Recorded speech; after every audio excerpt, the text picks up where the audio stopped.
أعوذ بالله من الشيطان الرجيم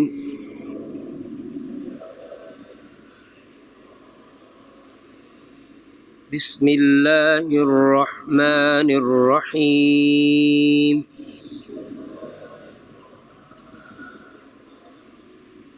ألف با تا ثا جيم حاء خاء دال ذال را زا سين شين صاد ضاد طاء ظاء عين غين فاء قاف كاف لام ميم نون واو ہاء حمزہ یا صفحہ نمبر 8 حمزہ زبر ا حمزہ زیر ای حمزہ پیش او ای او با زبر با با زیر بی با پیش بو با بی بو تا تی تو ثا ثی ثو. اسی طرح یہ ہم نے پڑھا ہوا ہے. آگے صفحہ نمبر 9 خا زبر خا لام زبر لا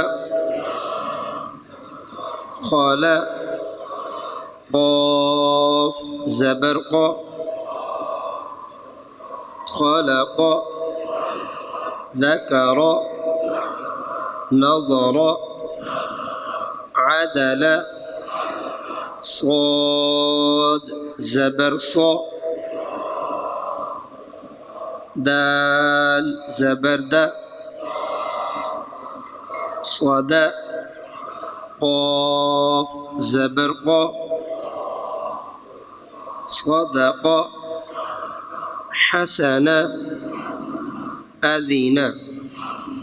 قاعدہ نمبر 4 یہ بھی ہم نے سبق پڑھا ہوا ہے. اسی طرح آپ نے آخر پہ خالق و ذکر یہ لے جانا ہے، پہلے ہجے اور پھر رباع.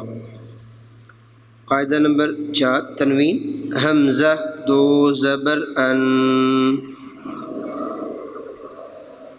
ایک زبر ایک زیر ایک پیش کو ہم نے لمبا نہیں کیا اور دو زبر دو زیر دو پیش کو ہلکا سا لمبا کرنا ہے کیونکہ نون تنوین لکھا نہیں جاتا پڑھا جاتا ہے تو وہ واضح ہو جائے. حمزہ دو زبر ان حمزہ دو زیر ان حمزہ دو پیش ان ان ہن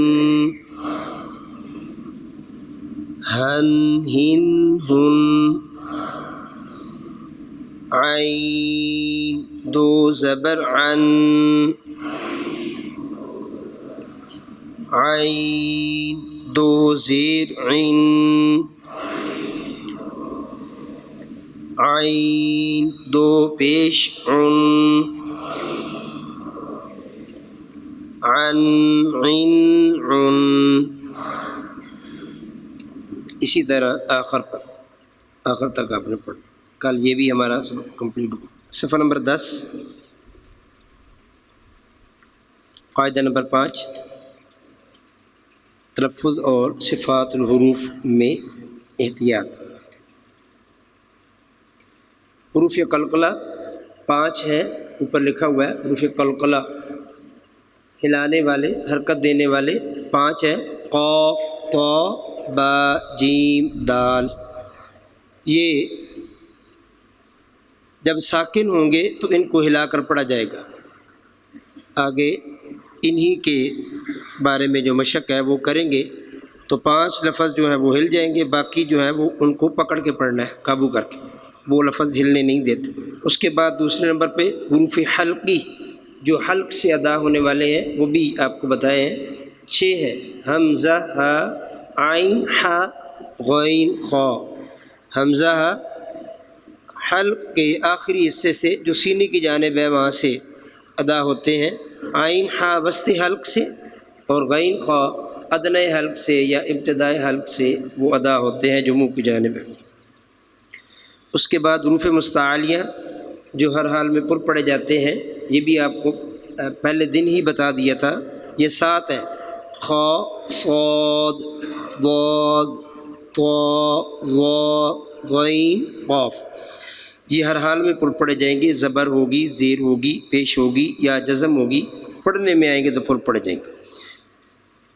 اس کے ساتھ میں نے 2 باتیں اور بتائی تھیں. الف اسم اللہ کلام اور را، ان کی بھی وضاحت کی تھی کہ الف سے پہلے اگر پر حرف ہوگا تو الف پر پڑھا جائے گا، یعنی کہ الف سے پہلے مستعلیہ کا حرف ہوگا تو وہ پر پڑھا جائے گا. قال قال. اور الف سے پہلے اگر مستفلہ کا کوئی حرف آ جائے گا تو بریک پڑا جائے گا. ذالک مالک. اسی طرح لفظ اللہ اور اللہم کلام، اس سے پہلے زبر اور پیش ہوگی تو پر پڑا جائے گا. سمع اللہ ید اللہ. قال اللہم اللہم. اسی طرح لفظ اللہ کلام اور اللہم کا جو لام ہے اس سے پہلے زیر ہوگی تو بریک پڑا جائے گا. بسم اللہ للہ اور قل اللہم. لفظ اللہ اور اللہم کے لام کے علاوہ قرآن مجید میں جتنے بھی لام آئیں گے وہ سارے کے سارے روایت حفظ کے مطابق باریک پڑے جائیں گے. الا الذین آمنوا الذین، اس طرح کے جو لام آتے ہیں. جی قاعدہ نمبر 6 صفحہ نمبر 11 پہ دیکھیے جی. سکون جزم، جس حرف پر جزم ہو اسے ساکن کہتے ہیں، تو اسے سکون سے پڑھتے ہیں، سوائے 5 حروف کے، وہ ہم نے بتا دیا ہے. قلقلہ لکھا ہوا ہے حروف قلقلہ قطب جد اور ملتے جلتے حروف کی مشق. تو یہ حروف قلقلہ کے علاوہ جتنے بھی حروف ہوں گے وہ ہم نے نہیں ہلانے ہیں، حروف قلقلہ ہلانے ہیں. تو یہ آسان یہ ہوگا کہ یہ ہمیں پتہ ہونے چاہیے کہ کون کون سے ہیں. قاف طا با جیم دال. قطب جد قطب جد قطب. تو یہ ہلانے اس وقت ہیں جب کہ یہ ساکن ہو. جی شروع کرتے ہیں. حمزہ زبر قاف اق. مکمل پڑھیں گے اور پھر آپ نے اجا کرنا ہے. حمزہ زبر قاف اق. حمزہ زیر قاف اق. حمزہ پیش قاف اق. اق اق اق. تو یہ آواز ہل رہی ہے، مخرج میں لگ کے دوبارہ واپس گیند کی طرح واپس آ رہی ہے. اق اق اق. قاف زبر قا. قاف زیر قی. قاف پیش قو. قا قی قو. توجہ کریں گے تھوڑی سی تو مخرج جو ہے وہ یہ ہے کہ زبان کی جڑ اور اوپر کا نرم تالو، ایک تو یہ جو سامنے ہوتی ہے نا وہ زبان کی نوک ہے، اور جہاں پہ وہ پیچھے کوا ہے وہ زبان کی جڑ ہے، تو اس کا تعلق اس کے ساتھ ہے۔ زبان کی جڑ اوپر تالو سے، نرم تالو سے ملے گی تو قاف ادا ہوگا۔ اب توجہ کیجیے گا، اق اق اق، محسوس ہو رہا ہے کہ وہیں پہ وہ مخرج لگ رہا ہے، اق اق اق، دو نقطوں والا قاف یہیں سے ادا ہوگا، قا قی قو۔ اس کے بعد کاف ہے تو اس کا مخرج تھوڑا سا آگے منہ کی طرف ہے، زبان کی جڑ اور تالو کا سخت حصہ، حمزہ زبر کاف اک، یہ کاف ہل نہیں رہا، کیوں؟ یہ قلقلہ نہیں ہے اس لیے اس کو ہلا نہیں رہے۔ حمزہ زیر کاف اک، حمزہ پیش کاف اک، اک اک اک، کاف زبر کا، کاف زیر کی، کاف پیش کو، کا کی کو۔ یہ ساتھ ساتھ لکھنے کا مقصد یہ ہے کہ قاف اور کاف میں فرق ہو جائے، تو دو نقطوں والا قاف موٹا پڑھنا ہے اور جو دوسرا کاف ہے کتاب والا اسے باریک پڑھنے کی کوشش کرنی۔ آگے جی، تو حمزہ زبر تو اطو، حمزہ زیر تو اطو، حمزہ پیش تو اطو، اطو اطو اطو۔ تو آ گیا، قاف کے بعد تو، قاف تو باجیم دال، تو اس کو بھی ہلا کے پڑھ رہے ہیں اس لیے کہ یہ قلقلہ ہے، اطو اطو اطو، تو زبر تو، تو زیر تی، تو پیش تو، تو تی تو۔ آگے تا، حمزہ زبر تا ات، حمزہ زیر تا ات، حمزہ پیش تا ات، ات ات ات، تا زبر تا، تا زیر تی، تا پیش تو، تا تی تو۔ پیچھے ہم نے قاف کے ساتھ کاف پڑھا ہے اور یہاں پہ تو کے ساتھ تا پڑھ رہے ہیں، تو موٹا پڑھا جانا ہے اور تا باریک۔ اور دوسری بات یہ ہے یہاں پہ کہ یہ دونوں آپس میں ملے نہیں، کیونکہ ہر لفظ کا معنی الگ ہوتا ہے، اگر مل گئے تو پھر لعنیں جلی ہو جائے گی، آپس میں فرق کرنا ہے، اسی لیے ساتھ ساتھ لکھے ہوئے ہیں کہ پریکٹس جتنی کریں گے اتنی آپ کے لیے آسانی ہو جائے گی۔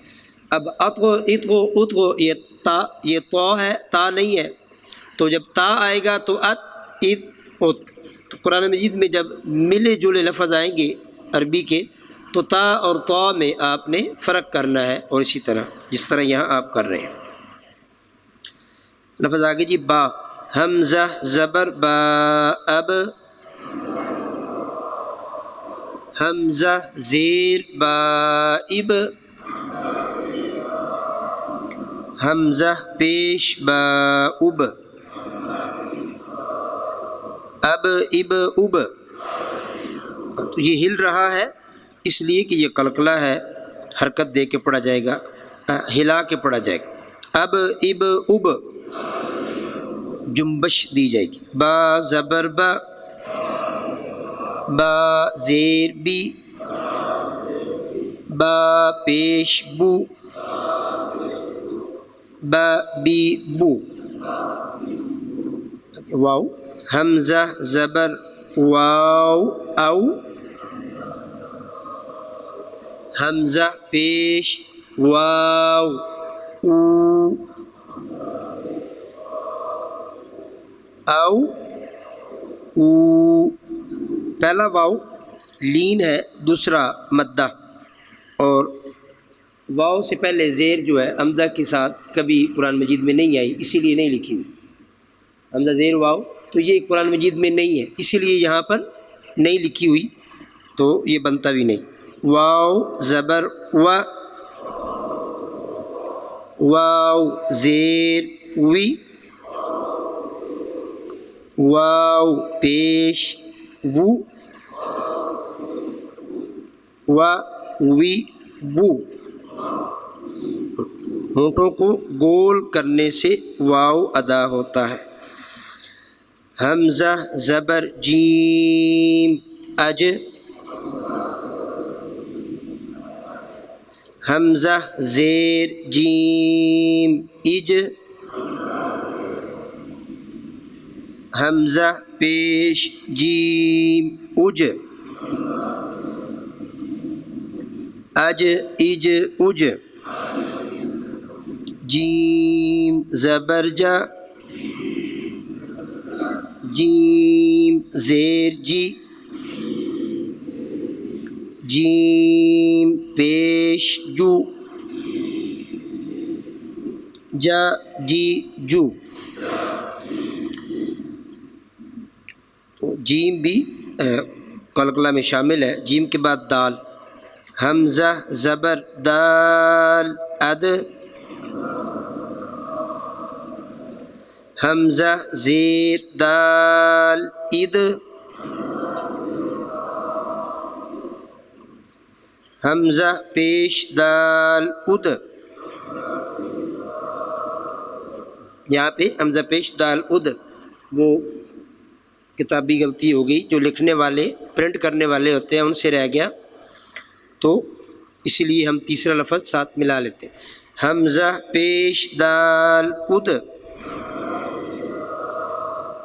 اد اد اد، دال زبر دا، دال زیر دی، دال پیش دو، دا دی دو۔ قطب جدن جو حروف ہیں قلقلہ وہ اس میں پورے کیے ہیں، اور اس کے بعد ضاد، تو ضاد کا مخرج بھی مشکل ہے اور ادائیگی بھی قدرے دوسرے الفاظ سے مشکل، اور جب قرآن مجید فرقان حمید میں تسلسل سے پڑھا جا رہا ہو تو پھر اس کے اوپر پھر بھی تھوڑی سی محنت ہوتی ہے، تو اس لیے ضاد کا یہاں پر دوبارہ ذکر کیا گیا۔ حمزہ زبر ضاد اض، پر کیجئے نہیں تو دال بن جائے گا۔ حمزہ زبر ضاد اض، حمزہ زیر ضاد اض، ادائیگی میں مخرج کے ساتھ وہ زبان کا ایک پوری ایک سائیڈ جو ہے دائیں طرف کی کروٹ یا بائیں طرف کی وہ اوپر والی داڑھوں سے لگ جائے گی جب اس کا ہجا کیا جائے گا۔ حمزہ پیش ضاد اض، اض اض اض، ضاد زبر ضا، ضاد زیر ضی، ضاد پیش ضو، ضا ضی ضو۔ ہمارا آج کا سبق یہاں پہ کمپلیٹ ہوا۔ نماز بسم اللہ الرحمن الرحیم، تکبیر تحریمہ، اللہ اکبر، تو لفظ اللہ کلام ہے، اس سے پہلے زبر ہے تو پر پڑا جائے گا، اللہ اکبر، ثنا، سبحانک اللہم،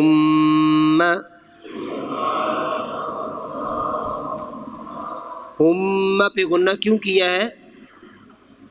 میم کے اوپر شد ہے، میم اور نون جب مشدد ہوں گے تو غنہ کرنا ضروری ہے، واجب ہے۔ سبحانک اللہم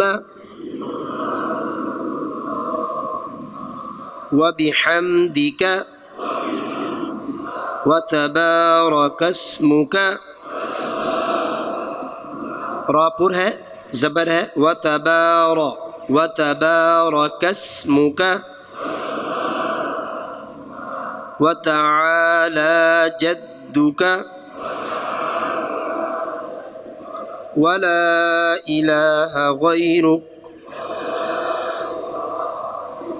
اعوذ باللہ من الشیطان الرجیم۔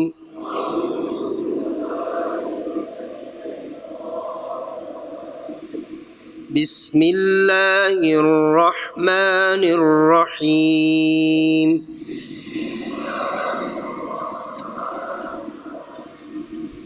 الحمد للہ رب العالمین،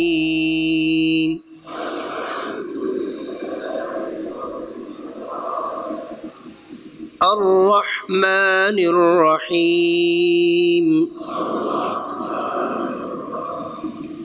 مالک یوم الدین،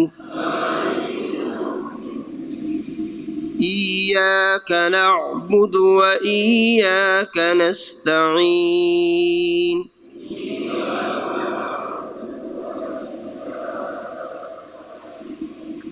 اہدنا الصراط المستقیم،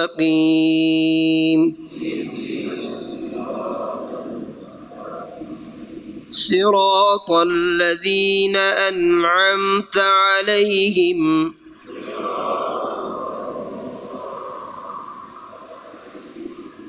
انعمت اگر ہوا تو نون اور میم دونوں ہل جائیں گے، تو یہ قلقلہ نہیں ہے، ہلانے نہیں ہے۔ حروف قلقلہ 5 ہے، قاف طا با جیم دال، اس کے علاوہ نہیں ہلانے۔ صراط الذین انعمت علیہم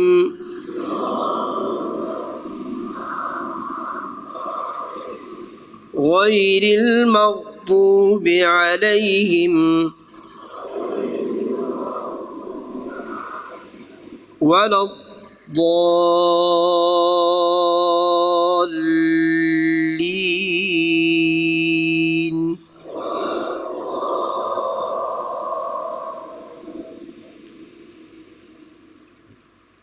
قل هو اللہ احد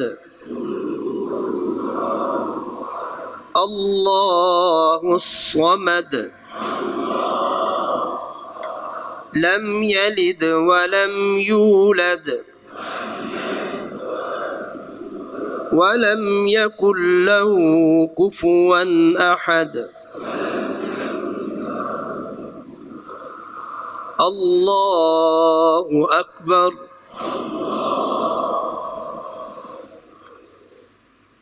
سبحان ربی العظیم، سبحان ربی العظیم، سبحان ربی العظیم، سمع اللہ لمن حمدہ، سمع اللہ لمن حمدہ، ربنا لک الحمد، دال مقلقل ہو جائے گا، ہلا دیا جائے گا، ربنا لک الحمد، اللہ اکبر۔ سبحان ربی الاعلی، سبحان ربی الاعلی، سبحان ربی الاعلی، اللہ اکبر۔ التحیات للہ والصلوات والطيبات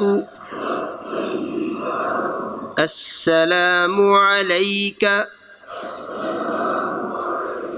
أيها النبي ورحمة الله وبركاته السلام علينا وعلى عباد الله الصالحين أشهد أن لا إله إلا الله وأشهد أن محمدًا عبده ورسوله صدق الله العظيم نحمد الله تعالى ونسلم على رسوله الكريم وعلى آله وأصحابه أجمعين أما بعد أعوذ بالله من الشيطان الرجيم بسم الله الرحمن الرحيم إن الله وملائكته يصلون على النبي يا أيها الذين آمنوا صلوا عليه وسلموا تسليما اللهم صل وسلم وبارك على سيدنا ومولانا ونبينا محمد النبي الأمي الكريم وعلى آله وأصحابه أجمعين الصلاة والسلام عليك يا سيدي يا رسول الله وعلى آلك وأصحابك يا سيدي يا سيدي يا سيدي يا حبيب الله احباب کرام قدر عزیز طلباء و طالبات، الحمد للہ تعالیٰ ثم الحمد للہ تعالیٰ، آپ نے کل کے سبق میں کچھ پڑھا تھا کہ وَمِنَ النَّاسِ مَن يَقُولُ آمَنَّا بِاللَّهِ وَبِالْيَوْمِ الْآخِرِ وَمَا هُمْ بِمُؤْمِنِينَ۔ انسانوں میں کچھ ایسے ہیں کہ جن کا یہ دعویٰ ہے کہ ہم اللہ تعالیٰ پر اور قیامت پر یقین رکھتے ہیں، مگر رب ذوالجلال ارشاد فرماتا ہے وہ صاحب ایمان نہیں ہیں۔ اب کل سماعت فرما چکے ہیں خلاق کائنات جل وعلا ان کے لیے ارشاد فرماتا ہے کہ یخادعون اللہ والذین آمنوا وما یخدعون الا انفسهم، وہ اپنے گمان میں معاذ اللہ تعالیٰ سماذ اللہ تعالیٰ اللہ تعالیٰ کو اور ایمان والوں کو دھوکہ دینا چاہتے ہیں۔ وہ ظاہر کچھ ہیں، اندر سے کچھ ہیں، یعنی وہ منافق ہیں۔ کیا ہیں؟ منافق۔ نفق کہتے ہیں ٹنل کو، سرنگ کو، جس کے دو دروازے ہوتے ہیں، ایک ادھر اور ایک ادھر۔ ایک دروازے سے داخل ہونے والا دوسرے دروازے سے نکل جاتا ہے، یعنی یہ جدھر جاتے ہیں جیسے لوگ ہوتے ہیں ویسے ہی بن جاتے ہیں۔ وہ ایک شعر ہے نا، حافظہ گر وصل خواہی صلح کن ہر خاص و عام، با مسلمہ اللہ اللہ با برم من رام رام، یعنی مسلمانوں کے پاس بیٹھے تو اللہ اللہ کر لیں، ہندوؤں کے پاس بیٹھے تو رام رام کر لیں۔ یہ ایمان نہیں ہوتا، اس کو منافق کہا جاتا ہے۔ ان منافقوں کی عادت اللہ تعالیٰ جل وعلا ارشاد فرماتے ہیں کہ وہ اپنے تئیں یہ گمان کرتے ہیں کہ ہم اپنی خصلت کو، اپنی سعادت کو چھپا لیں گے، مسلمانوں کے سامنے جھوٹ بولیں گے، اللہ تعالیٰ جل وعلا کے حضور معاذ اللہ تعالیٰ اپنے گمان میں وہ اللہ کو دھوکہ دینا چاہتے ہیں، مگر وہ بیوقوف اپنے آپ کو دھوکہ دیتے ہیں، اللہ تعالیٰ کو دھوکہ نہیں دیا جا سکتا۔ بحمد اللہ تعالیٰ کل آپ یہ سماعت فرما چکے ہیں۔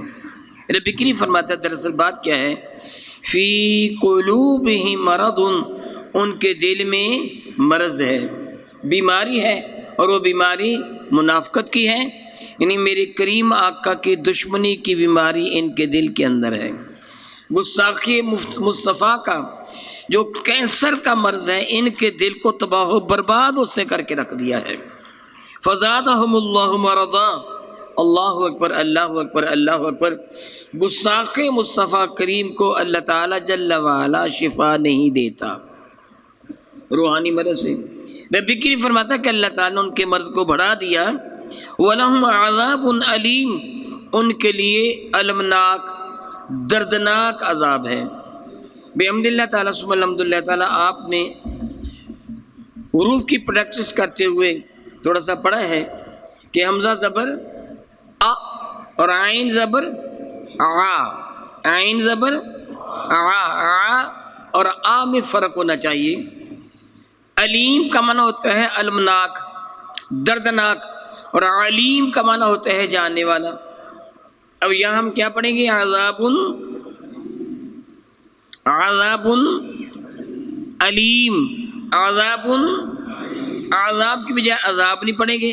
عذاب تو میٹھے پانی کو کہتے ہیں، ان کے لیے عذاب عین کے ساتھ. وَلَهُمْ عَذَابٌ علیم، ان کے لیے دردناک عذاب ہے. یہ دردناک عذاب کیوں ہے؟ اس کا سبب ذکر کیا جا رہا ہے. بما کانوا یکذبون، جس طرح انہوں نے سبب اس کے کہ جو انہوں نے انکار کیا تھا. ظاہر نہ انکار کس کا کیا تھا؟ کس کا انکار کیا تھا جی؟ ہمارے نبی کا. جو اللہ کا انکار کرتا ہے، جو کہتا ہے میں اللہ کو نہیں مانتا، تو اللہ کو ماننے کا حکم کس نے دیا ہے؟ ہمارے نبی نے دیا نا. بھئی اللہ تعالیٰ نے خود تو نہیں آ کے کہا کہ مجھے مانو. کس سے کہا اللہ کو مانو؟ اگر اللہ کا انکار کرتے ہیں تب بھی نبی کا انکار کیا، اگر حضور کا انکار کیا تب بھی نبی کا انکار کیا، کیونکہ نبی ہی وہ وسیلہ عظمی ہے جو بندے کو رب تک پہنچاتا ہے. تو انہوں نے نبی محتشم رحمۃ اللہ علیہ کا انکار کیا. بظاہر وہ ایمان لے کے آئے اور دل سے وہ منکر ہوئے، اس لیے اللہ تعالیٰ فرماتے ہیں ان کو المناک دردناک عذاب ہے. ارشاد گرامی قدر فرماتے ہیں ان کی حالت کیا ہے. وَإِذَا قِيلَ لَهُمْ، جب مرد حد سے تجاوز کر جاتا ہے، مرد بڑھ جاتا ہے، تو پھر وہ بندہ عقل کا اندھا ہو جاتا ہے. بالخصوص وہ کہ جو مرض کو مرض نہ سمجھے اس کا علاج ممکن نہیں ہے. جو مرض کو مرض نہ سمجھے، اس کو شفا سمجھے، اس کا علاج ممکن ہے. علاج کس کا ہوتا ہے؟ جو مرض کو مرض سمجھتا ہے، جو کہتے ہیں کہ یہ بیماریاں دور ہونی چاہیے. تو جو مرض سمجھتا ہی نہیں ہے، اس کو بیماری جانتا ہی نہیں ہے، پھر اس کا علاج کیسے ہوگا؟ رب کریم فرماتے ہیں فی وَإِذَا قِيلَ لَهُمْ، جب ان سے یہ کہا گیا کیا؟ لا تفسدوا فی الارض، زمین پر فساد نہ پھیلاؤ. اس فساد سے مراد محض لڑائی جھگڑا نہیں ہے، بلکہ فساد سے مراد کیا ہے؟ بدعقیدگی کا فساد پھیلانا. لوگوں کو بدعقیدہ نہ کرو، ان کے ایمان کو نہ لوٹو. ایمان کو لوٹنے والا بڑا ڈاکو ہے، شیطان ہے. اور ڈاکو فساد ہی تو پھیلاتا ہے، دہشت گرد فساد ہی تو پھیلاتا ہے. ان کو کہا جا رہا ہے کہ زمین پر فساد نہ پھیلاؤ، لوگوں کے ایمان کے معاذ اللہ تعالیٰ ڈاکو نہ بنو، دہشت گرد نہ بنو، لوگوں کے ایمان کو برباد نہ کرو. تو قالوا، وہ جواباً کیا کہتے ہیں؟ انما نحن مصلحون، ہم تو اصلاح کر رہے ہیں. ہم کیا کر رہے ہیں؟ ذرا غور کیجیے. ان کو کیا کہا جاتا ہے کہ زمین میں فساد نہ پھیلاؤ، لوگوں کے عقائد کو برباد نہ کرو. جواباً وہ کیا کہتے ہیں؟ ہم تو، یہ بیماری کی انتہا ہے.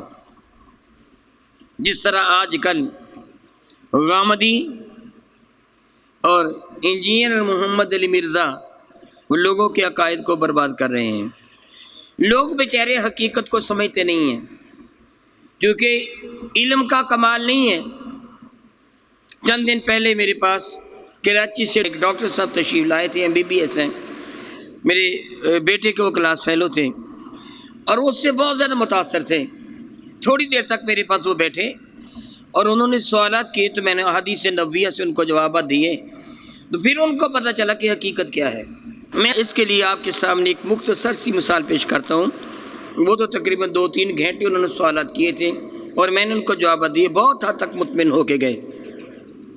میں زیادہ تفصیل میں نہیں جاؤں گا. مناظرہ کروایا جاتا اور مناظرہ اس کی موجودگی میں ہر منگل کے دن مناظرہ ہوتا.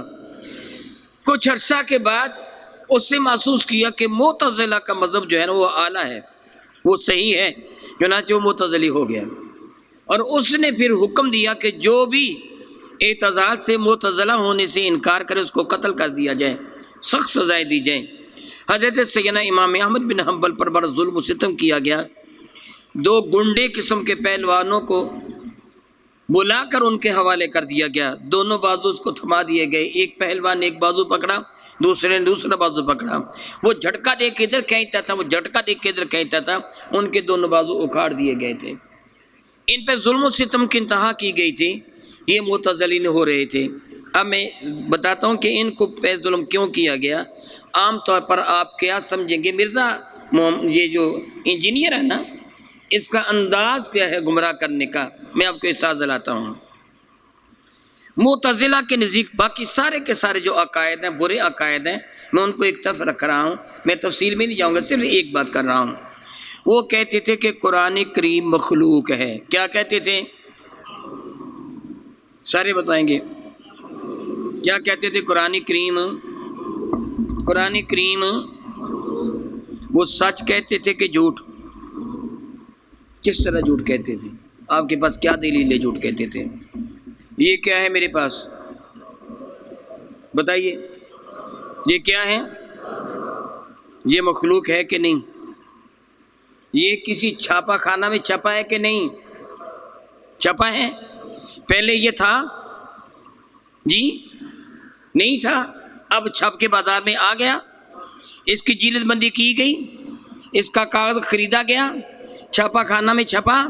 بتائیے کاغذ مخلوق ہے کہ نہیں؟ جی جلد مخلوق ہے کہ نہیں؟ وہ سیاہی جیسے قرآن کی چھپا مخلوق ہے کہ نہیں؟ مخلوق کی صفت ہے، وہ حادث ہوتی ہے، وہ ختم ہو جاتی ہے۔ قرآن کریم اس لیے میں گستاخی نہیں کر سکتا، عام کتاب ہو وہ پھٹ کر پرانی ہوتی ہے کہ نہیں؟ معاذ اللہ، میں قرآن پاک کی بات نہیں کر رہا، سمجھانے کے لیے ہم کو کہہ رہا ہوں۔ کاغذ کو آگ لگا دی جائے وہ جل کر راکھ ہو جاتا ہے کہ نہیں؟ ہو جاتا ہے نا۔ قرآن کریم میں کاغذ ہے کہ نہیں؟ یہ گتا ہے کہ نہیں؟ یہ چھپا ہے کہ نہیں؟ پھر یہ مخلوق ہے کہ نہیں؟ جی بتائیے نا، مخلوق ہے کہ نہیں؟ بھی آپ کی عقل کیا بتاتی ہے؟ مجھے بتاؤ نا یار، بتاؤ یہ مخلوق ہے کہ نہیں؟ یہ جو میرے ہاتھ میں پکڑا ہوا ہے یہ مخلوق ہے کہ نہیں؟ خالق تو نہیں ہے، آپ اس کو اللہ تو نہیں کہتے؟ اگر آپ اس کو اللہ کہتے ہیں، خالق کہتے تو ایک مسجد میں کتنے پڑے ہوئے ہیں؟ پھر خالق ایک تو نہ رہا۔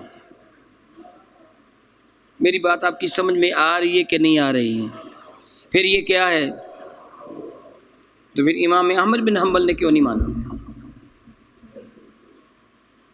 امام احمد بن حنبل نے کیوں نہیں مانا؟ مرزا کی یہ بات سن کر آپ کے پاس کیا جواب ہے؟ بتائیے بھلا، کوئی جواب ہے؟ کوئی بندہ کھڑا ہو کہ مجھے جواب دے اس بات کا۔ اب جو مرزا کی یہ بات سنے گا وہ کیا کہے گا کہ امام احمد بن حنبل اس کو خالق مانتے تھے۔ امام احمد بن حنبل اس کو، دو ہی چیزیں ہیں نا، یا مخلوق ہے یا خالق ہے، دو ہی چیزیں ہیں نا کائنات اس میں، یا مخلوق ہے یا کسی کو مخلوق مانو گے یا کسی کو خالق مانو گے، یا کسی کو، میری بات کو سمجھیے گا، یا کسی کو مخلوق مانو گے یا کسی کو، تیسری کو شے ہے۔ اگر اس کو مخلوق نہیں مانو گے پھر کیا مانو گے؟ تو اگر کسی نے اس کو خالق مانا وہ مسلمان رہ جائے گا؟ جی تو پھر خالق کتنے ہوئے؟ اگر اس کو خالق مانا تو ہر مسجد میں سینکڑوں کی تعداد میں، ہر گھر میں ایک ایک دو دو، تو پھر ہر گھر میں خالق موجود ہے، پھر اس کو سامنے رکھ کر سجدہ کرنا کیسا ہوگا؟ بتائیے نا بھئی، یہ دلیل کتنی قوی ہے، انکار کر سکتے ہو؟ امام احمد بن حنبل نے پھر انکار کیوں کیا؟ امام اعظم بھی اس کو مخلوق نہیں مانتے، امام شافعی بھی اس کو مخلوق نہیں مانتے، امام مالک بھی اس کو مخلوق نہیں مانتے، صحابہ اکرام بھی اس کو مخلوق نہیں مانتے، اہل بیت مصطفیٰ بھی اس کو مخلوق نہیں مانتے، سارے کے سارے صحیح العقیدہ ایمان والے اس کو مخلوق نہیں مانتے، پھر کیا مانتے ہیں جی؟ خالق۔ اگر آپ اس کو، جس کو میں نے ہاتھ میں پکڑا ہوا ہے، خالق مانیں گے مسلمان رہ جائیں گے؟ معاذ اللہ تعالیٰ، پھر کیا بنا سب کا؟ مرزا انجینئر کا یہی وہ انداز ہے، یہی وہ حملہ ہے، وہ کہتا سارے گمراہ۔ اور یہ میں کہوں گا واحد شخص ہے کہ جس پر دیوبندی بھی، وہابی بھی، شیعہ بھی، سنی بھی گمراہ ہونے کا فتویٰ لگاتے ہیں۔ یہ سب کو گمراہ کہتا ہے، کہتا ان کو پتہ ہی نہیں ہے، ان کو پتہ ہی نہیں ہے۔ جس طرح میں نے مثال دی، وہ یہ جملے نہیں کہہ رہا جو جملے میں کہہ رہا ہوں، میں نے قرآن پاک کی آپ کو مثال دی ہے، میں نے بتایا کہ اس کا انداز کیا ہے گمراہ کرنے کا۔ اب جو بھی کوئی یہ گفتگو سنے گا جو ابھی تھوڑی دیر پہلے سے میں کر رہا ہوں کہ قرآن کریم مخلوق ہے کہ خالق ہے، جس انداز سے میں نے گفتگو کی ہے، اس گفتگو کا نتیجہ کیا نکلے گا؟ آپ قرآن پاک کو مخلوق مانیں گے کہ نہیں مانیں گے؟ بتائیے بھلا۔ ہم لوگوں کے پاس معیار علم ہی اتنا ہے، وہ کہیں گے گتا مخلوق، جو ڈائی جس سے اس کی جلد بنائے گی وہ مخلوق، اس کو بنانے والے، لکھنے والے، کتابت کرنے والے، چھاپنے والے، جس کی جلد بندی کرنے والے، وہ سارے کے سارے انسان، اور انسان کی مصنوع جس کو انسان نے بنایا وہ مخلوق ہے، انسان تو خالق ہے نہیں۔ اس لیے یہ بھی، اگر یہ مخلوق نہ ہوتا تو بدبخت کافر معاذ اللہ تعالیٰ اس کی گستاخی کیسے کرتے؟ خدا نہ خاصہ بدبختوں نے قرآن کریم کو نظر آتش کر دیا تو کیا کہیں گے؟ اللہ کو جلا دیا۔ میری بات سمجھ آ رہی کہ نہیں آ رہی جی؟ پھر قرآن کو کیا کہیں گے؟ بتاؤ، مخلوق کہیں گے کہ خالق کہیں گے؟ جی جی تذبذب میں پڑ گئے ہو۔ خالق کہیں گے کہ مخلوق کہیں گے؟ جی خالق کہیں گے پھر اس کو سجدہ کریں، پھر خالق بہت سارے معنی، مخلوق کہیں گے تو علماء فرماتے کافر ہو جاؤ گے، پھر کدھر جائیں بتائیے؟ کچھ سمجھ آ رہی کہ نہیں آ رہی؟ الجھن میں پڑ گئے ہو۔ اب میں اس کی حقیقت آپ کے سامنے بیان کرتا ہوں۔ میں آپ کے سامنے گفتگو کر رہا ہوں، میری زبان سے کچھ کلمات نکل رہے ہیں۔ کیا بلا؟ میری زبان سے کچھ کلمات نکل رہے ہیں۔ یہ کلام محمد سعید الحسن کا ہے۔ یہ کلام کس کا ہے؟ محمد سعید الحسن کا ہے۔ اللہ نے اپنا کلام بذریعہ جبریل میرے نبی کے پاس بھیجا۔ رب کا کلام مخلوق نہیں ہے۔ کیا بلا؟ رب کا کلام مخلوق، یہ ورق مخلوق ہے، یہ گتا مخلوق ہے، یہ کاغذ مخلوق ہے، یہ سیاہی مخلوق ہے، مگر رب کا کلام مخلوق نہیں ہے۔ میری بات کی سمجھ آپ کو آئی؟ اچھا، میں کلام کس سے کر رہا ہوں بتائیے؟ میں زبان سے۔ کس سے بول رہا ہوں؟ زبان سے بول رہا ہوں۔ میری صفت کلام میری زبان سے ادا ہو رہی ہے، اور میری زبان کبھی نہ کبھی مر جائے گی۔ کیا بولا؟ میری زبان کبھی نہ کبھی، کیونکہ یہ مخلوق ہے۔ کیا بولا؟ کیونکہ یہ میری آواز ختم ہو جائے گی، میں مر جاؤں گا، کیونکہ یہ مخلوق ہے۔ میری بینائی، آنکھ اور چیز ہے، قوت بصارت اور چیز ہے۔ آپ میری آنکھ کو دیکھ سکتے ہیں، مگر میری آنکھ سے نکلنے والے شعاعیں جو سامنے کی چیزوں کا فوٹو لے رہی ہیں اور مجھے ساتھ لا رہی ہیں، آپ ان شعاعوں کو نہیں دیکھ سکتے۔ میری آواز آپ کو سنائی دے رہی کہ نہیں دے رہی؟ سارے بتا دو یار، دے رہی ہے؟ سنائی دے رہی ہے؟ نظر بھی تو آتی ہوگی نا؟ نظر نہیں آتی؟ پھر وہ کیا ہے؟ اور کبھی وہ وقت آئے گا کہ میری یہ قوت گویائی ختم ہو جائے گی، اب میری آواز کسی کو سنائی نہیں دے گی، کہ میری آواز مخلوق ہے مر جائے گی، تو اگر اس قرآن کریم یعنی اللہ کے کلام کو مخلوق مانا جائے، بات سمجھیے اب، اللہ کے کلام کو میں نے کیا کہا، اللہ کے مخلوق مانا جائے، تو پھر یہ ماننا ہوگا کہ کبھی اللہ کی یہ صفت مر جائے گی، معاذ اللہ، اللہ گنگا ہو جائے گا۔ یہ عقیدہ کیا ہے؟ کفر۔ یہ عقیدہ کیا ہے؟ میں نے اپنے ہاتھ میں پکڑ کے کہا تھا یہ کیا ہے، آپ اس کو کیا مانتے ہو؟ آپ اس کو، کاغذ کو، گتے کو، اس کی سیاہی کو، پرنٹنگ کو مخلوق کہیں گے، لیکن اللہ کے کلام کو مخلوق نہیں کہہ سکتے۔ میری بات کی سمجھ نہیں آئی تو کوئی بھی کھڑا ہو کر سوال کرے، جس کو کوئی بھی جسے میری بات کی سمجھ نہیں آئی وہ کھڑا ہو کر سوال کرے۔ سمجھ آپ کو آ گئی ہے کہ قرآن مجید فرقان سے مراد کلام اللہ، اللہ کا کلام مخلوق، وہ گندا کیا لازم آئے گا؟ مخلوق کو فنا ہے، پھر اللہ کا کلام مر جائے گا، معاذ اللہ، اللہ گنگا ہو جائے گا۔ میری بات سمجھ آئی نا؟ ایمان والوں کو یہ عقیدہ ہے کہ اللہ کا کلام مخلوق نہیں ہے، کاغذ مخلوق ہے۔ اب مرزا انجینئر کس طرح گمراہ کرتا ہے، جو یہ جملے جو بعد میں میں نے ادا کی یہ وضاحت نہ کرے، وہ پہلی ہی بات سنیں، وہ صراط مستقیم پہ رہے گا کہ گمراہ ہو جائے گا۔ لوگوں کو گمراہ کرتا ہے اور کہتا ہے میں تو اصلاح کر رہا ہوں، میں تو سچی باتیں کر رہا ہوں۔ مولوی سچی بات اس لیے نہیں کرتا کہ اس نے لوگوں سے تنخواہ لینا ہوتی ہے، تو میں تو انجینئر ہوں، اپنے کما کے کھاتا ہوں، میں سچی بات کرتا ہوں۔ تو ایمان سے بتائیے کہ یہ اصلاح ہے کہ بگاڑ ہے؟ سارے بتاؤ، بگاڑ ہے نا؟ پھر ایسے خبیث لوگوں کی باتیں سننی چاہیے، اس کو فالو کرنا چاہیے، اس کی ویڈیوز یا اس کی جو آڈیوز ہے اس کو دیکھنا چاہیے، اس کی باتیں سن کر یقین آنا چاہیے۔ آپ کو چونکہ حقائق کا علم نہیں ہے، اس لیے وہ کوئی بھی ایسی چیز، میں اس جگہ مزید وضاحت کر دوں، میں نے ان لوگوں کو تھوڑا سا سمجھایا تھا۔ میں آپ کے سامنے قرآن مجید فرقان میری کی ایک آیا برکہ پیش کرتا ہوں۔ قرآن کریم بتائیے قابل عمل ہے کہ نہیں؟ سارے بتاؤ یار، قابل عمل ہے کہ نہیں؟ وہی سارے قرآن پاک پہ عمل کیا جا سکتا ہے کہ نہیں کیا جا سکتا ہے؟ پھر میں آپ کے سامنے ایک آیا برکہ پڑھتا ہوں۔ یا ایھا الذین آمنوا لا تقربوا الصلاۃ وانتم سکارى حتی تعلموا ما تقولون۔ ایمان والو، یا ایھا الذین آمنوا لا تقربوا الصلاۃ، ایمان والو خبردار خبردار، نماز پڑھنا تو دور کی بات ہے، نماز کے قریب بھی نہ جانا۔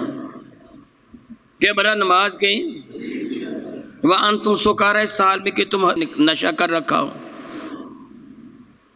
کب تک نماز نہیں پڑھنی ہے؟ نشے سے منع نہیں ہے، نشہ کر لو، لیکن حالت نشہ میں نماز پڑھنا تو دور کی بات ہے۔ لا تقربوا الصلاۃ، اللہ تعالیٰ قرآن کریم فرماتا ہے لا تقربوا الزنا، بدکاری کے قریب بھی نہ جاؤ۔ بدکاری کرنا تو بعد کی بات ہے نا، بدکاری کے قریب کیا ہے؟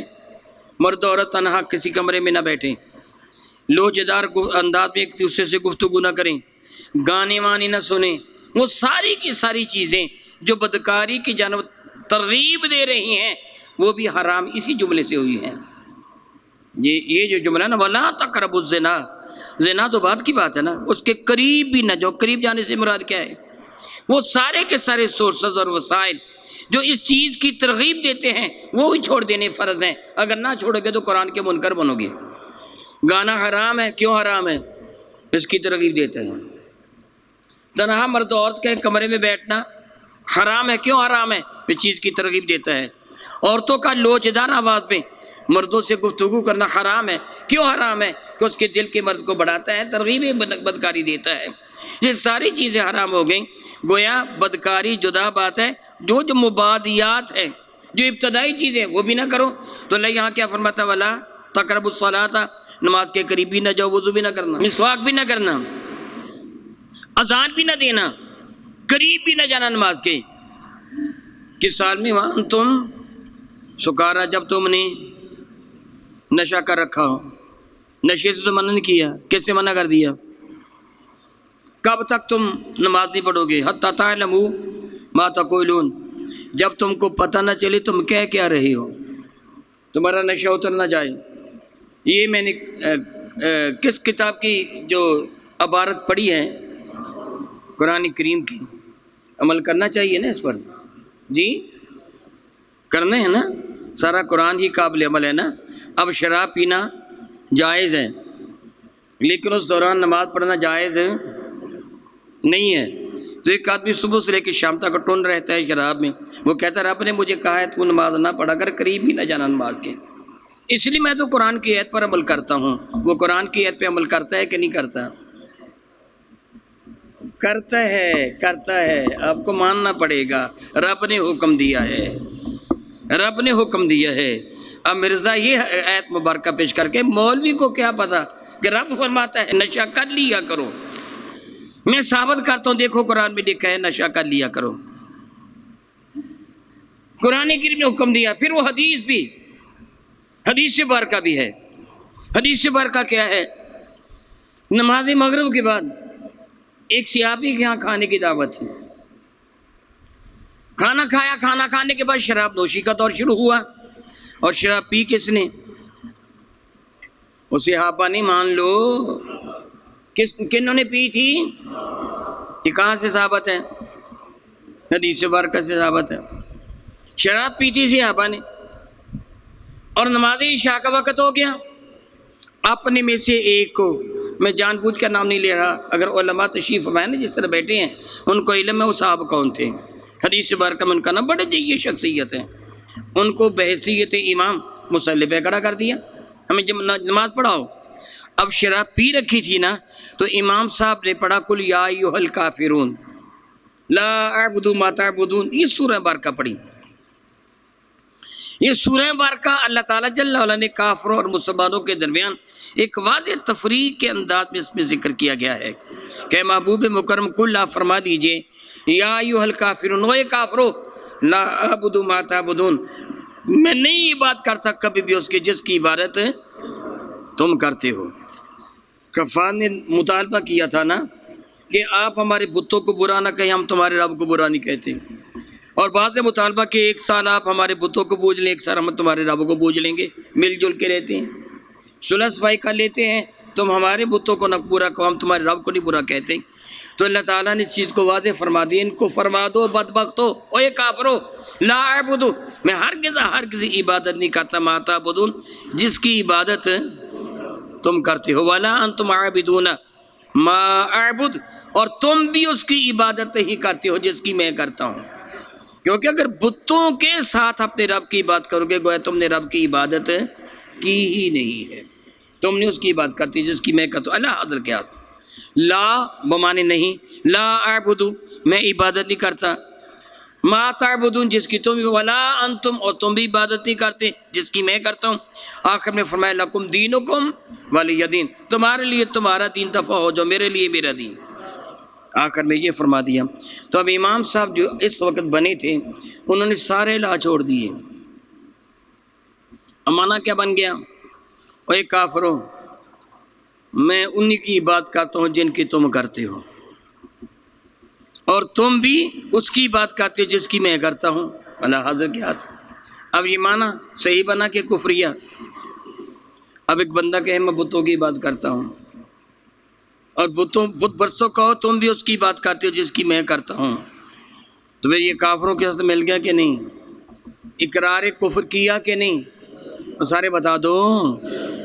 امام صاحب جماعت مکمل کر چکے، تو پھر دیگر صحابہ جن میں کوئی اتنا نشہ نہیں چڑھا ہوا تھا کہا جو حضرت آپ نے آج کیا پڑھ دیا؟ معنی تو الٹ ہو گیا، یہ تو کفر ہے، شرک ہے.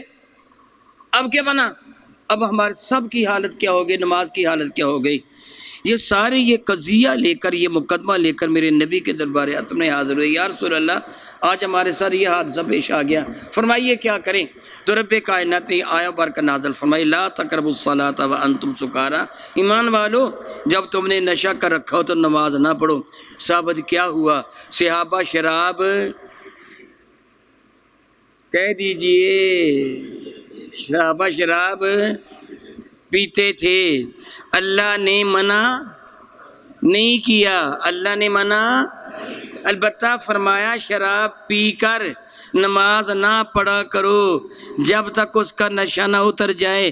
مولوی پھر شور مچاتے شراب حرام ہے حرام ہے حرام ہے۔ جو عمل صحابہ ہے تم کیوں نہیں کرتے؟ جو قرآن میں لکھا ہے تم کیوں عمل نہیں کرتے؟ اوہ بتاؤ بات سمجھ آ رہی کہ نہیں آ رہی؟ وہ مرزا انجینئر جب یہ بات کہے گا تو کتنے لوگ گمراہ ہوں گے؟ جو بھی سنے گا وہ کیا سمجھے گا؟ قرآن پیش کر رہا ہے اور مولوی جان بوجھ کے چھپاتا ہے تاکہ ان کی شراب خانے دکانیں بند ہو جائیں شرابیوں کی۔ اس کو پتہ ہی نہیں ہے رب نے صرف یہ حکم دیا ہے کہ شراب پی کر نماز نہ پڑھو۔ یاد رکھیے یہ آیہ برکہ منسوخ ہے۔ کیا بولے؟ یہ آیہ برکہ منسوخ ہے۔ یہ آیہ برکہ اس پر عمل ہے۔ پتہ چلا کہ سارے قرآن پاک بھی عمل نہیں کیا جاتا۔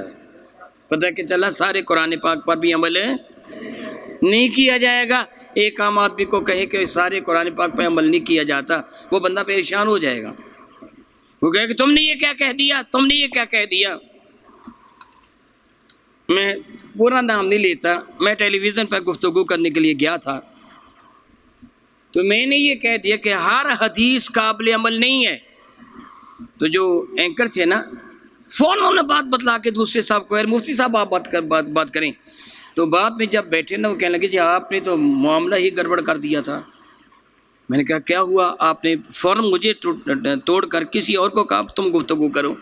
میں نے کیا معاملہ؟ آپ نے فوراً کہہ رہی کوئی حدیث قابل عمل، ساری حدیثیں قابل عمل نہیں ہیں، تو یہ تو ایک طوفان پپا ہو جاتا۔ میں نے کہا یہ سارا قرآن بھی قابل عمل نہیں ہے، سارا قرآن بھی قابل عمل نہیں ہے۔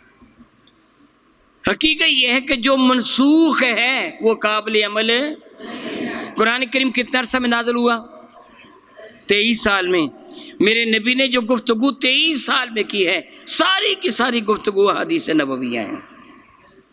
میں نے اپنی کتاب صلاۃ الرسول کی ابتدا میں وہ چند حدیث برکہ دی ہیں کہ جو ایک دوسرے کے بالکل اپوزٹ ہیں۔ ایک میں حکم ہے، دوسرے میں ممانت ہے۔ دراصل ایک عمل پہلا ہے، دوسرا بعد والا ہے۔ میں مزید اس بات کو آسان کرتا ہوں۔ میرے کریم آقا اعلان نبوت فرمانے کے بعد کتنا عرصہ تک مکہ مکرمہ میں تشریف فرما رہے؟ جی 13 سال۔ میرے نبی کا قبلہ کون سا تھا؟ بیت المقدس۔ مدینہ طیبہ تشریف لائے تو کتنے سال بعد جو قبلہ تبدیل ہوا؟ 17 ماہ بعد، سن 2 ہجری کو، تقریباً 1.5 سال کہہ لیجئے، تقریباً اتنا تو ہے گیا نا، تقریباً 1.5 سال کے بعد قبلہ تبدیل ہوا۔ 13 وہ اور 1.5 یہ کتنے بن گئے؟ 14.5 سال۔ میرے کریم آقا کی ساری حیات مبارکہ جو نزول قرآن والی ہے وہ کتنی ہے بھلا؟ 23 سال۔ 14.5 نکال لیں، باقی کتنے رہ گئے؟ جی 8.5 سال۔ تو حضور نے 8.5 سال حرم کعبہ کی جانب منہ کیا ہے، اور 14.5 سال ہے زیادہ منہ کدھر کیا ہے؟ جی تو پھر جو نبی نے زیادہ عمل کیا اس کو اپنانا چاہیے کہ تھوڑا عمل کیا اس کو اپنانا چاہیے؟ میری بات سمجھ آپ کو آ رہی کہ نہیں آ رہی ہے؟ آ رہی ہے نا؟ تو جو زیادہ عمل کیا اس کو اپنانا چاہیے کہ تھوڑے عمل کو اپنانا چاہیے؟ زیادہ کو اپنانا چاہیے۔ اس کو یہی انداز ہے، جو چیز منسوخ ہو گئی وہ منسوخ ہو گئی۔ شراب کو اللہ تعالیٰ نے انما الخمر والمیسر والانصاب اس پہ حرام کیا اور کہا کہ رجس من عمل الشیطان فاجتنبوہ لعلکم تفلحون۔ یہ شراب پینا، یہ فالیں نکالنا وغیرہ وغیرہ، جوا وغیرہ، یہ شیطانی کام، رجس ہے، گندے ترین کام ہے۔ فاجتنبوہ، ان کو چھوڑ دو، لعلکم تفلحون، تاکہ تم کو کامیابی میسر آئے۔ اس آیت نے اس آیت کو منسوخ کر دیا۔ تبدیلی قبلہ والی آیت نے پہلے قبلے کو منسوخ کر دیا۔ مدینہ طیبہ میں جب میرے نبی تشریف لائے تھے تو نماز کی 2 رکعتیں تھی سوائے نماز مغرب کے۔ فجر کی بھی 2 تھی، ظہر کی بھی 2 تھی، عصر کی بھی، عشاء کی بھی۔ جب مدینہ طیبہ تشریف لائے تو اللہ تعالیٰ جل وعلا نے ارشاد فرمایا کہ محبوب حالت قیام میں دو کی بجائے 4 پڑھ لیا کرو، ظہر بھی، عصر بھی، عشاء بھی، لیکن سفر پر روانہ ہو تو ٹھیک ہو، پہلی 2 ہی پڑھ لیا کرو، جس کو ہم قصر کہتے ہیں۔ اب زیادہ عرصہ کتنی نمازیں پڑھی تھیں، کتنی رکعتیں؟ 2 پھر کتنی ہو گئیں؟ نماز میں پہلے گفتگو کی جاتی تھی، پھر دونوں طرح کی حدیث سے مل جائیں گی کہ نہیں؟ اب ایک عام آدمی تو اتنی زیادہ نظر نہیں رکھتا، پھر میں نے اس کو بتایا کہ غور سے سن لو، مرزے کے پیچھے لگنے والوں، بڑا فالوور تھا اس کا، بڑا فالوور، اس کی طرف سے دلائل دے رہا تھا۔ میں نے کہا غور سے سن، مرزا ایک ایسا شخص جو سراپا فتنہ ہے، اردو کی چند کتابیں پڑھ کر وہ لوگوں کو گمراہ کر رہے ہیں۔ امام اعظم ابو حنیفہ رحمۃ اللہ تعالی علیہ نے جب فقہ حنفیہ کو مرتب فرمایا تھا تو 40 کے قریب جید محدثین تھے جن کو لاکھوں حدیثیں زبانی یاد تھیں۔ آپ نے ایک مجلس عاملہ ایسی مقرر فرمائی تھی، آپ اس کے سربراہ تھے، ایک مسئلہ پیش کیا جاتا، فلاں مسئلہ، اور وہ 40 کے قریب بہترین محدثین وہ اس پر گفتگو فرماتے، اپنی اپنی حدیثیں پیش کرتے، امام اعظم بھی اپنی حدیث مبارکہ پیش کرتے، اور پھر جس پر سب کا اتفاق ہو جاتا فقہ حنفیہ کا ایک مسئلہ بنتا۔ میری بات سمجھی ہو؟ اتنی احتیاط کے ساتھ اس فقہ کو جمع کیا گیا ہے۔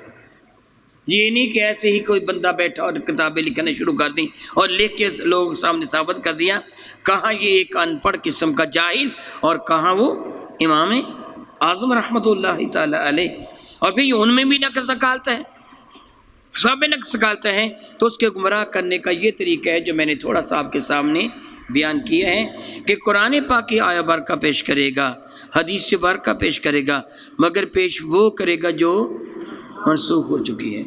پیش کون سی کرے گا؟ جو منسوخ ہو چکی ہے، اور عام بندے کو کیا پتہ بیچارے کو ناسخ کیا ہے منسوخ کیا ہے۔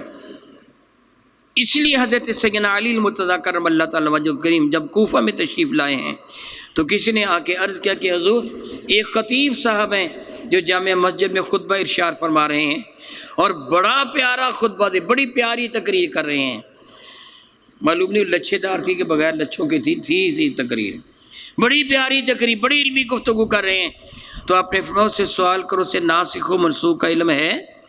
اگر ہے تو ٹھیک ہے، وگرنہ دھکے دے کے مسجد سے باہر نکال دو، اس کو تقریر کرنے کا کوئی حق نہیں ہے۔ آج ہمیں پتہ ہی نہیں ہے کہ ناسخ و منسوخ کیا ہے، ہم ہر ایک کے پیچھے لگ جاتے ہیں۔ خبردار اپنے ایمان کی حفاظت کیجیے۔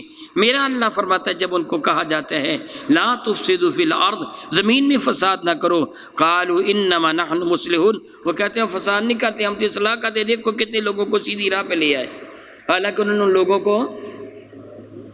کو گمراہ کر دیا۔ وہ غامدی ہے نا، وہ کہتا ہے 5 نمازیں ہیں ہی نہیں ہیں، وہ کیا کہتے ہیں قرآن کی سے 5 نمازیں ثابت ہی نہیں ہیں، وہ ثابت کو کر کے دکھا دے مجھے کہتا ہے 3 نمازیں ہیں، بس 3 پڑھ لو کافی ہیں۔ معاذ اللہ معاذ اللہ معاذ اللہ، اس جاہل سے کو پوچھے میرے نبی نے کتنی پڑھی ہیں، پھر میرے نبی کے صحابہ نے کتنی پڑھی ہیں، تو جس ذات بابرکات پر قرآن کریم نازل ہوا وہ نہیں سمجھے اور تو سمجھ رہا ہے، یہ کفر ہے کہ نہیں؟ جو کہے کہ نبی کو پتہ نہیں چلا مجھے پتہ چل گیا، وہ بندہ مسلمان رہ جائے گا؟ جس طرح میں نے پہلے کہا کہ جو اس کو مخلوق مان، قرآن رب کے کلام کو مخلوق مانے کا مسلمان رہ جائے گا؟ تو پھر یہ لوگ مسلمان باقی نہیں رہتے، اور ان کی پیروی کرنے والا بھی قیامت کے دن آپ جانتے ہیں نا، المرء مع من احبا، قیامت کے بندہ اس کے ساتھ اٹھے گا جس کے ساتھ وہ پیار کیا کرتا تھا۔ اس لیے اس خبیث کی ویڈیوز یا آڈیوز اگر آپ کے پاس آپ کے فون میں محفوظ ہیں ساری ضائع کر دیں، اور بچوں کو بتائیں، سمجھدار لوگوں کو، اپنے آپ کو جو پڑھا لکھا کہتے ہیں ان کو بتائیں کہ دراصل اس کے گمراہ کرنے کا یہ انداز ہے کہ عام آدمی کو پتہ بھی نہیں چلتا کہ یہ کتنی بڑی گمراہی کی طرف آپ کو لے کے جا رہا ہے۔ وہ یہ کہتے ہیں انما نحن مصلحون، رب کریم ارشاد فرماتا ہے الا انہم هم المفسدون، سن لو، خبردار خبردار، یہ لوگ فسادی ہیں، ولکن لا یشعرون، مگر ان کو شعور نہیں ہے۔ ان کو پتہ نہیں ہے کہ فساد کیا ہے اور اصلاح کیا ہے۔ وَإِذَا قِيلَ لَهُمْ آمِنُوا كَمَا آمَنَ النَّاسِ، جب ان سے کہا جاتا ہے ایمان لے کے آؤ جس طرح یہ لوگ ایمان لے کے آئے، قَالُوا أَنُؤْمِنُوا كَمَا آمَنَ السُّفَهَاءُ، یہ کہتے ہیں ہم اس طرح کیا ایمان لے کے آئیں جس طرح یہ بے وقوف ایمان لے کے آئے ہیں۔ معاذ اللہ تعالیٰ سماذ اللہ تعالیٰ، یہاں کون لوگ مراد ہیں جن کے ایمان کو ایمان کی کسوٹی قرار دیا گیا ہے، معیار ایمان؟ ان کو کہا جاتا ہے ایمان اس طرح لے کے آؤ جس طرح یہ لوگ ایمان لے کے آئے۔ علماء کرام فرماتے ہیں اس سے مراد صحابہ کرام رضوان اللہ تعالیٰ اجمعین ہیں، اس سے مراد اہل بیت مصطفیٰ کریم ہے صلی اللہ تعالیٰ علیہ حبیبہ دائماً ابدا۔ یہ وہ ہیں کہ جن کے لیے رب کریم جل وعلا کے ارشاد فرماتے ہیں کہ ایمان اس طرح لے کے آؤ جس طرح یہ لوگ ایمان لے کے آئے۔ حضرت سیدنا ابن عباس رضی اللہ تعالیٰ عنہ ارشاد فرماتے ہیں، سیدنا ابن عباس ارشاد فرماتے ہیں کہ وہ 5 آدمی تھے، ایک مدینہ طیبہ میں کعب بن اشرف یہودیوں کا سرگنا، دوسرا یہودی تھا جو بنو سلم میں تھا، اس کا نام ابو بردہ تھا، تیسرا بھی یہودی تھا بنو جہنیہ میں، اس کا نام عبد الدار تھا، چوتھا بنو اسد میں تھا، اس کا نام عوف بن عامر تھا، اور 5واں شام میں تھا عبداللہ بن سودا۔ یہ 5 افراد تھے، لیکن جمہور فرماتے ہیں یہ 5 بھی ہر وہ شخص جو میرے نبی کا گستاخ اور منافق ہے، ہر وہ شخص مراد ہے کہ یہ بدبخت ایمان والوں کو معاذ اللہ تعالیٰ سماذ اللہ تعالیٰ دھوکہ دینے کی کوشش کرتے، اور یہ دعویٰ ہوتا کہ ہم ایمان والے ہیں۔ ان کو بتایا گیا کہ تم ایمان لاؤ جس طرح یہ لوگ ایمان لے کے آئے ہیں۔ ان لوگوں سے مراد کون ہیں؟ ابن عباس فرماتے ہیں ان سے مراد ابو بکر، عمر، عثمان اور علی ہیں، یہ بھی مراد، اور سارے کے سارے صحابہ میں مراد ہیں جن کے ایمان کو رب کائنات ان منافقین کو ایمان کا معیار قرار دیا، ان منافقین کو بتایا کہ ایمان یہ ہے جو یہ لوگ لے کے آئے ہیں۔ تو ان کا جواب کیا تھا کہ ہم اس طرح ایمان لے کے جس طرح یہ بے وقوف، معاذ اللہ معاذ اللہ معاذ اللہ معاذ اللہ۔ انہوں نے کیا کہا؟ صحابہ کو پتہ کیا چلا؟ صحابہ کی شان میں گستاخی کرنے والا منافق ہے، صحابہ کی شان میں گستاخی کرنے والا۔ انہوں نے صحابہ کے ایمان پر تان کیا تھا، کیا ہم اس طرح ایمان لے کے آئے جس طرح یہ بے وقوف ایمان لے کے آئے ہیں؟ صحابہ کے ایمان پر تان کیا تھا، اور رب کائنات نے یہ صفت منافقوں کی بیان کی ہے جو صحابہ کے ایمان پر تان کرتے ہیں۔ اس صحابہ کے ایمان کے کس عمل پر ان تان کیا تھا؟ الحمدللہ تعالیٰ آپ قبل ازیں سن چکے ہیں کہ ایک صحابی نے اپنی بیوی کو قتل کر دیا تھا، نابینا صحابی نے، سن چکے نا بھی یہ واقعہ، دہرانے کی ضرورت نہیں ہے۔ تو منافق کہتے تھے کتنی بڑی بے وقوفی ہے، اپنا گھر برباد کر لیا۔ محبت کی ایک حد ہوتی ہے، بیوی کو سمجھا دیتا کہ آئندہ یہ جملے نہ کہنا۔ یہ کیا ہوا کہ بیوی ہی کو قتل کر کے رکھ دیا؟ سیدنا صدیق نے اپنے ابا کے تھپڑ مارا تھا، سیدنا حذیفہ اپنے ابا کو قتل کرنے کے لیے آگے بڑھے تھے مگر میرے نبی نے روک لیا تھا۔ حضرت سیدنا فاروق اعظم نے اپنے ماموں کو قتل کیا تھا میدان بدر میں۔ یعنی صحابہ کرام نے اپنے سارے رشتہ داروں کو میرے نبی کے قدموں پر قربان کر دیا تھا۔ وہ منافق کہتے تھے یہ بھی کیا ایمان ہے بے وقوف ہو جیسا۔ اور آپ نے یہ بھی سنا کہ میدان حدیبیہ میں کفار نے دیکھا تھا، صرف میدان حدیبیہ میں نہیں بلکہ صحیح بخاری کے اندر ہے کہ رسول رحمت جب بھی وضو فرماتے صحابہ حضور کے وضو کا پانی اپنے ہاتھوں پہ لے لیتے۔ صحیح بخاری سے ثابت ہے جب بھی آپ نے لعاب دہن پھینکا ہے صحابہ نے اپنے ہاتھ آگے کر کے اس لعاب دہن کو اپنے چہرے کا غاضہ بنا لیا ہے۔ منافقین یہی کہتے تھے یہ کیا انداز محبت ہے؟ ان کا کہنا مانو بس ٹھیک ہے۔ کیا کہتی ہے ان کا کہنا مانو بس ٹھیک ہے۔ تو رب کریم ارشاد فرماتے ہیں عقل کے اندھو تم ان کو کہتے ہو یہ بے وقوفی ہیں۔ اللہ تعالیٰ ارشاد فرماتے ہیں الا انہم هم صفہاء، سن لو ان صحابہ پہ اعتراض کرنے والے خود بے وقوف ہیں۔ صحابہ کے عمل پر اعتراض کرنے والے خود بے وقوف ہیں۔ ولکن لا یعلمون، مگر ان کو اس بات کا علم نہیں ہے، یہ جاہل ہیں۔ پھر فرماتا ہے وَإِذَا لَقُوا الَّذِينَ آمَنُوا قَالُوا آمَنَّا، جب ایمان والوں کے پاس بیٹھتے ہیں تو کہتے ہیں ہم تو ایمان لے کے آئے ہیں۔ وَإِذَا خَلَوْا إِلَىٰ شَيَاطِينِهِمْ، جب اپنے شیطانوں کے پاس ہوتے، جب کبھی تھوڑی دیر پہلے میں نے نام لیا جو ان کے سرگنا تھے، جو صحابہ کے مخالف تھے، کعب بن اشرف وغیرہ، بنو سلم سے ابو بردہ، بنو جہنیہ سے عبدالدار، بنو اسد سے عوف بن عامر، اور شام میں عبداللہ بن سودا، یا دوسرے سارے کے سارے جو کافر اور منافق تھے، جب وہ اپنے یاروں کے پاس بیٹھتے تو ان کے سے کہتے کہ انا معکم، ہم تمہارے ساتھی ہیں، انما نحن مستہزئون، ہم تو ان سے کیا کرتے ہیں؟ استہزاء، کیا؟ ٹھٹھا، مذاق، ہنسی۔ استہزاء کا اصلی معنی کیا ہے؟ نبی کریم آگے ارشاد فرماتے ہیں اللہ یستہزئ بہم، اللہ تعالیٰ ان کا استہزاء فرماتا ہے۔ بلا کیا؟ اللہ تعالیٰ ان کا استہزاء فرماتا ہے۔ استہزاء کا معنی کیا ہے؟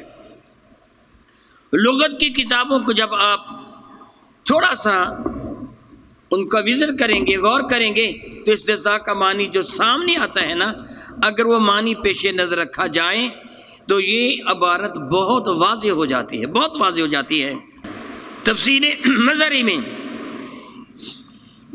انہوں نے یہ نقل فرمایا ہے کہ لغوی طور پر استہزاء کا معنی ہوتا ہے کسی کو حقیر سمجھنا۔ کیا بھلا؟ کسی کو حقیر سمجھنا، اس کو ذلیل کرنا۔ مذاق اڑانے والا جس کا مذاق اڑاتا ہے، دراصل اس کو وہ ذلیل کرنا چاہتا ہے۔ کیا بھلا؟ اس کو وہ ذلیل کرنا چاہتا ہے۔ اس کا اصلی معنی یہ ہے کہ کسی کو حقیر سمجھنا۔ کبھی کسی نے اپنے وفا شار بیٹے نے، میں بے وفا کا نہیں کہتا، وفا شار بیٹے نے کبھی اپنے ابا کا مذاق اڑایا ہے؟ جی کیوں نہیں مذاق اڑایا؟ وہ اپنے ابا کو حقیر نہیں سمجھتا، اپنے ابا کو ذلیل نہیں کرنا چاہتا، اس لیے اپنے ابا کا مذاق ہمیشہ دشمن کا مذاق اڑاتے ہیں، یا بیچارے کسی غریب کا مذاق اڑاتے ہیں، اس کو ذلیل سمجھتے ہیں، اس کو حقیر سمجھتے ہیں۔ پھر استہزاء کا معنی وہ یہ فرماتے ہیں، استہزاء کا لفظی معنی یہ ہے کہ کسی کو حقیر جاننا اور کسی کو ذلیل جاننا۔ امام بغوی رحمۃ اللہ تعالی امام محی سنہ وہ نقل فرماتے ہیں کہ اصل الاستہزاء الانتقام، استہزاء کی جو اصل ہے، جو جڑ ہے، جو بنیادی ترجمہ ہے، وہ الانتقام ہے کہ کسی سے انتقام لینا۔ کیا بھلا؟ کسی سے۔ اب وہ مسلمانوں کو، میں جملہ آگے نہیں کہہ سکتا، استہزاء کرتے تھے، مذاق اڑاتے تھے، اپنے تئیں وہ مسلمانوں کو حقیر سمجھتے تھے۔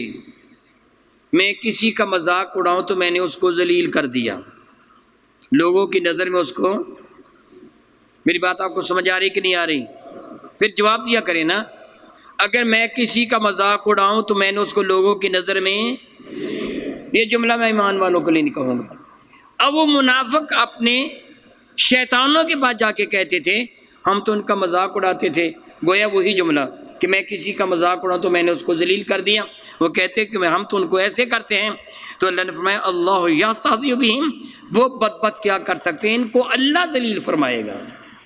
ان کو ایک معنی، اور دوسرا انتقام، جس طرح امام بغوی نے ترجمہ کیا، اللہ ان سے انتقام لے گا اس مذاق کا، اللہ یستہزئ بہم، اللہ ان سے انتقام لے گا۔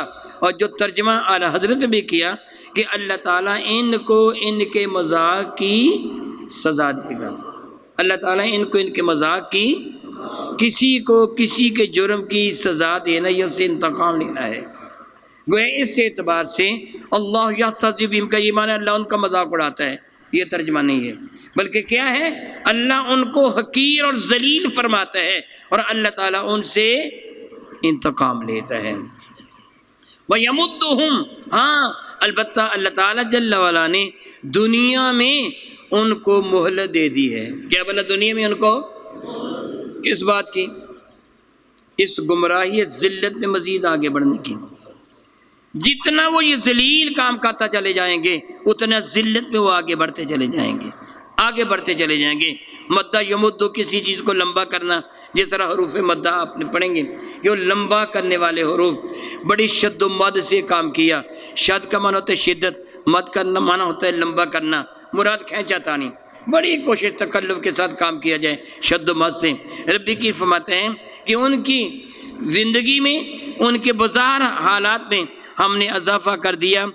وَيَمُدُّهُمْ فِي طُغْيَانِهِمْ يَعْمَهُونَ، طغیان میں قبل عزیز رحمان کے تحت بتا چکا ہوں، یہ مبالغے کا صیغہ ہے۔ تھوڑا پانی ہو تو تیز رفتار پانی ہے، لیکن اگر کناروں کو توڑ کر باہر آ جائے تو طغیانی ہے۔ جس طرح طوفن کا معنی گھومنا ہے، طوفان تیز گھومنے والی ہوا، تو طغیان بڑی سرکشی۔ پتہ چلا جو نبی کے گستاخ ہیں، جو صحابہ کے گستاخ ہیں، اللہ کے حضور وہ بڑے سرکش ہیں۔ مطلب کیا ہے؟ وہ بڑے سرکش، چھوٹے گناہ گار نہیں ہیں، وہ بڑے سرکش ہے۔ اللہ تعالیٰ فرماتا ہے میں نے ان کو ڈھیل دے دی تاکہ یہ اپنی طغیانی میں، سرکشی میں آگے بڑھتے چلے جائیں۔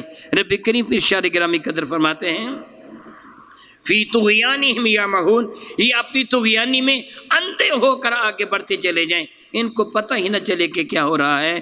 اللہ تعالیٰ فرماتا ہے اولئک الذین نشروا الضلالۃ بالہدی، یہی وہ لوگ ہیں کہ جنہوں نے ہدایت دے کر گمراہی کو خرید لیا۔ یہ جملہ کن کے لیے کہا گیا؟ اللہ تعالیٰ کی جانب سے منافقین کے لیے۔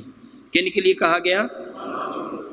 منافقین کے لیے کہا گیا انہوں نے ہدایت بیچ کر گمراہی کو خرید لیا۔ ہدایت کیا تھی؟ کلمہ طیبہ پڑھنا۔ انہوں نے میرے نبی کا کلمہ طیبہ پڑھا تھا نا، مگر میرے نبی کی گستاخی کی وجہ سے ساری عبادات ضائع اور برباد ہو گئے۔ بلکہ میرا اللہ کیا ارشاد فرماتے ہیں ایمان والوں سے، یا ایھا الذین آمنوا، ایمان والو، ولا تجہروا لہ بالقول کجہر بعضکم لبعض ان تحبط اعمالکم، فرماتے ہیں ایمان والو خبردار میرے نبی کو اس انداز سے مخاطب نہ کرنا جس طرح آپس میں ایک دوسرے کو مخاطب کر لیتے ہو، وگرنہ کیا ہوگا؟ ان تحبط اعمالکم، اللہ کی عزت کی قسم اللہ یہی فرماتا ہے میں تمہارے سارے اعمال برباد کر کے رکھ دوں گا۔ وانتم لا تشعرون، تم کو پتہ بھی نہ چلے گا کہ کتنا بڑا حادثہ تمہارے ساتھ پیش آ گیا ہے۔ منافقین بظاہر کلمہ بھی پڑھتے تھے، نماز بھی پڑھتے تھے، روزہ بھی رکھتے تھے، زکوٰۃ بھی دیتے تھے، ابتدا میں حج فرض نہیں ہوا تھا، اعمال صالح کرتے تھے، میرے نبی کے جھنڈے کے نیچے کفار سے جہاد بھی کرتے تھے۔ گویا یہ ہدایت کی چیزیں تھیں، مگر نبی کی گستاخی کی وجہ سے سب کچھ برباد ہو گیا۔ اولئک الذین اشتروا الضلالۃ، ان بدبختوں نے تجارت کی، کتنی بری تجارت کی، گمراہی کو خرید لیا، ہدایت کو بیچ دیا، یوں کہیے راس المال بھی برباد کر گئے، ایمان کی دولت بھی باقی نہ رہی۔ اللہ کے کائنات جل وعلا ارشاد گرامی قدر فرماتے ہیں یہ وہ لوگ ہیں اولئک الذین اشتروا الضلالۃ بالہدی فما ربحت تجارتہم، ان کی تجارت نے ان کو فائدہ نہیں دیا، وما کانوا مہتدین، یہ منزل مقصود تک نہ پہنچ سکے، ان کو ہدایت میسر نہ آ سکی۔ وہ مایوس سے تمنا کیوں نہ سوئے آسماں دیکھے کہ جو منزل بمنزل اپنی محنت رائے گاں دیکھے۔ نمازیں بھی پڑھتے ساتھ ساتھ برباد ہو رہے ہیں، روزے بھی رکھتے ہیں ساتھ ساتھ برباد ہو رہے ہیں، اور بربادی کا سبب کیا ہے کہ ان کے دل میں مصطفیٰ کریم کی سچی محبت نہیں ہے، اس لیے ان کا سب کچھ برباد ہے۔ الیاذ باللہ تعالیٰ ثم الیاذ باللہ تعالیٰ، الیاذ باللہ تعالیٰ ثم الیاذ باللہ تعالیٰ۔ اللہ رب العزت جل وعلا نے ان آیات مبارکہ میں ہمیں ایک سبق دیا ہے، اور موضوع کا نام میں نے کیا رکھا تھا؟ دیکھیے کیا رکھا تھا؟ ایمان کیا ہے؟ ایمان، اگر ایمان نہ ہو تو کوئی بھی عبادت قبول، بس یہی احساس ہے کہ جب تک دل میں اللہ اور اس کے رسول کی کامل ترین محبت نہیں ہے تیرا کوئی بھی عمل قابل قبول نہیں ہے۔ اس لیے اگر ہم یہ چاہتے ہیں ہماری نمازیں، ہمارے روزے، ہمارے حج، ہماری زکوٰتیں، اللہ اللہ کرنا، سخاوت کرنا، دن رات محنت و مشقت کرنا، اللہ تعالیٰ کے دربار میں قبول ہو جائے تو اس کے لیے شرط کیا ہے؟ نبی کی سچی غلامی کا پٹا گردن میں ڈال لیں۔ اگر یہ چیز ہو جائے گی تو سب کچھ قبول ہے، وگرنہ اللہ نے کتنے وعدے تیرے الفاظ میں فرمایا کہ کچھ وہ لوگ ہیں وَمِنَ النَّاسِ مَن يَقُولُ آمَنَّا بِاللَّهِ وَبِالْيَوْمِ الْآخِرِ، وہ اللہ پر بھی ایمان لاتے ہیں، قیامت پر بھی ایمان لاتے ہیں، مگر اللہ خبر دیتا ہے وَمَا هُم بِمُؤْمِنِينَ، وہ ایمان والے نہیں ہیں۔ رب کریم کے دربار مقدس میں دعا کرتا ہوں، اے رب کائنات جل وکیم، تو بہت ہی کریم ہے، تیری عزت کی قسم تو بہت ہی کریم ہے۔ مولا تعالیٰ اپنی شان کریمی کے صدقہ سے تو ہمارے ایمان کی حفاظت فرمانا، جب تک ہم دنیا میں زندہ رہیں ایمان کے ساتھ زندہ رہیں، آخری سانس آئے تو تیرے اور تیرے محبوب کی محبت میں آئے، قیامت کے دن اٹھیں تو تیری رحمت کا، تیرے محبوب کریم کے دامن کرم کا سایہ ہمارا مقدر بنے۔ آمین ثم آمین، وآخر دعوانا ان الحمد للہ رب العالمین۔